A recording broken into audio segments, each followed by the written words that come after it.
Welcome to Six's Overdrive. Today is an exciting day because it's bike trip day. We rode 950K yesterday and we're just going to keep piling on the miles on 3 naked bikes that you might want to be considering. That's the FZ09 or MT09, the XSR 900, and the Z900 from Kawasaki. So guys, let's get on with it. Let's go.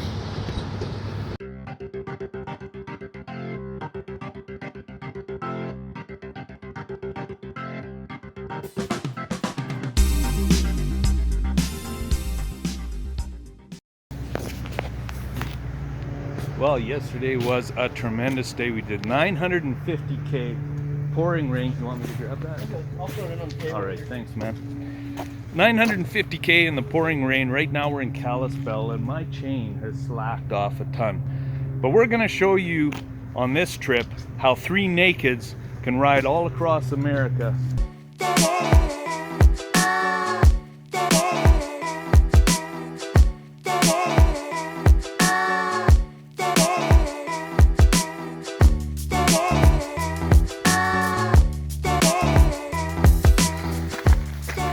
Oh, ran out of gas outside of Syringa here.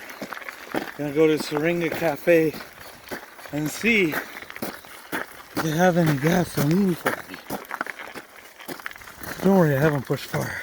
I'm just out of shape. It's only been about a kilometer.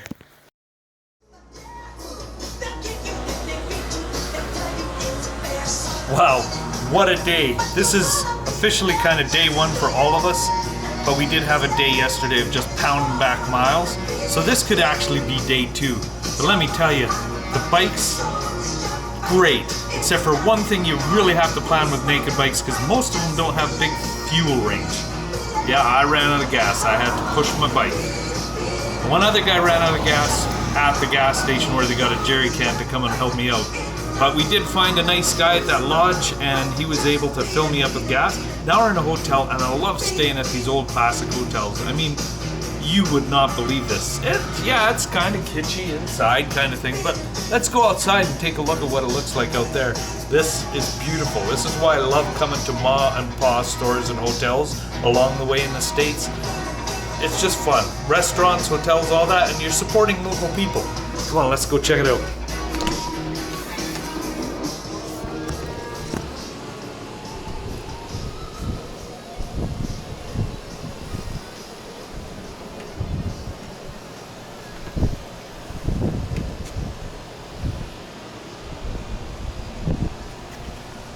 So all we're trying to do is show you the characteristics between the 3 bikes, and there's no better way to do that than bombing through the Lolo Pass.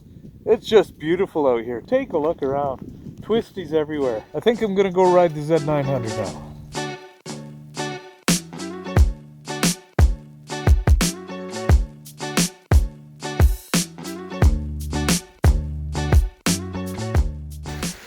And then there were 2. Well, second year in a row we've lost a bike and a guy. Darren's okay, he's fine.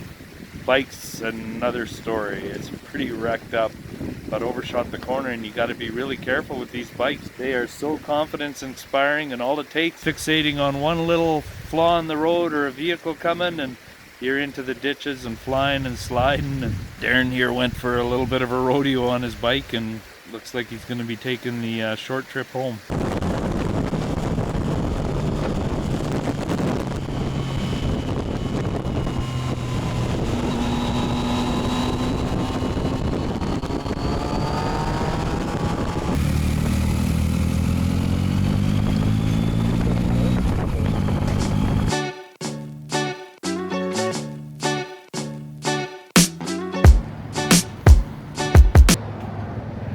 Well, here I am at Snake River Yamaha in Boise, Idaho. My tires are bald and I needed to do an emergency call in. These guys were gracious enough to get my bike in, and before I had an accident like our buddy over there on the FZ09, thought we'd better take a look and get this done. Unfortunately, our buddy is gone. He's not going to be with us anymore, and neither is his bike. He got the parts priced out at $5,400. He only paid about $7,900 for the bike. So that's probably not going to happen very good. Anyway, so we're here getting the tire done, and I thought I would explain to you a little bit about these three bikes and start with the FZ09 since it's nowhere near us anymore and it's not going to be with us for the rest of the trip. We all took turns riding all of these bikes, and we all felt that this was the twitchiest but the most exciting bike out of the lot. It's less prone to wheelies in the XSR 900. It's more twitchy in the corners than the Z900, and it just falls in that nice category. It's a little bit less money than the other two bikes, so it's pretty cool. Man, there's a lot going around at this dealership this morning. They really get to work here. So anyway, if you're looking for any of these three bikes, they're all great. The FZ09 is going to be the least expensive, but it's going to feel slightly less expensive than the other bikes as well. But really fun, good, easy budget. Get into the bike and go. It'll hang with anything. Matter of fact, the thing is so lightweight and everything, it's just an exciting bike to be on.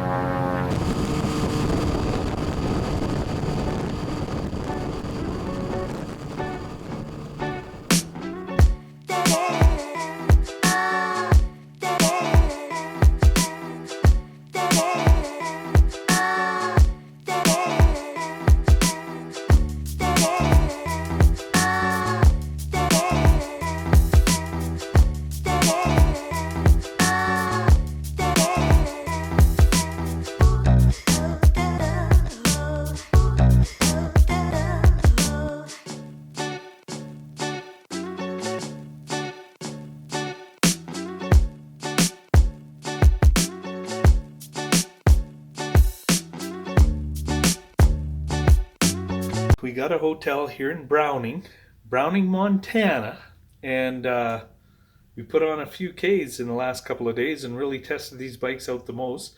Tomorrow we're going to be dropping off the Z900 and my buddy Ty. So let's get into the Z900 a little bit.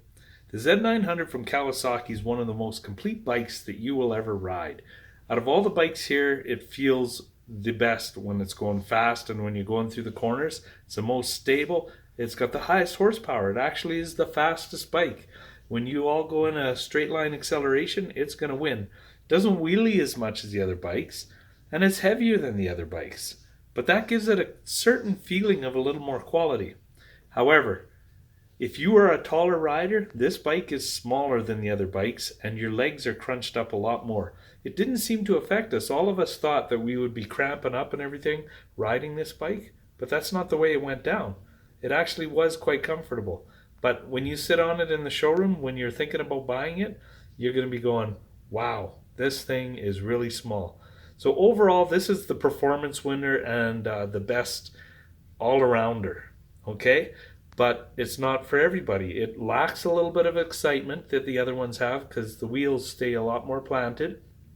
It feels like you're going slower than the other bikes, but that's because the chassis and everything are set up a little bit better. No traction control or anything on this bike either.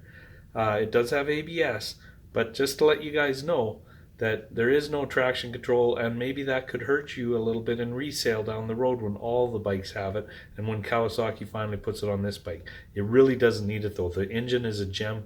It just works within its own little way there, and that is a phenomenal bike.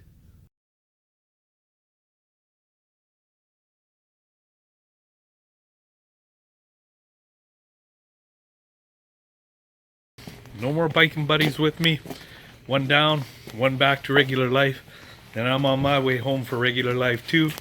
So it's been a really fun trip, and these bikes excelled. I'm telling you, they are the perfect tools for ripping up the canyons. A little bit low on range, but before I get into that, let's get into the XSR 900, what I think about that, because that's the last bike that we're going to talk about. So the XSR 900, everybody thought that this bike was a fun bike. It got the most looks and stares when you were stopped at a hotel or anything like that. People would come up and have conversations about it. Kenny Roberts this, blah, blah, blah, blah, blah. Oh, it looks like a neat retro bike. Does it go fast? So this one was the showpiece of all of them, but it is more expensive than all the other bikes. As for performance, it hung in there with everybody. In the lower gears, you really got to watch yourself. First and second gear, the front wheel keeps wanting to climb when you're trying to keep up with the other two bikes. They're a lot more planted than this one is.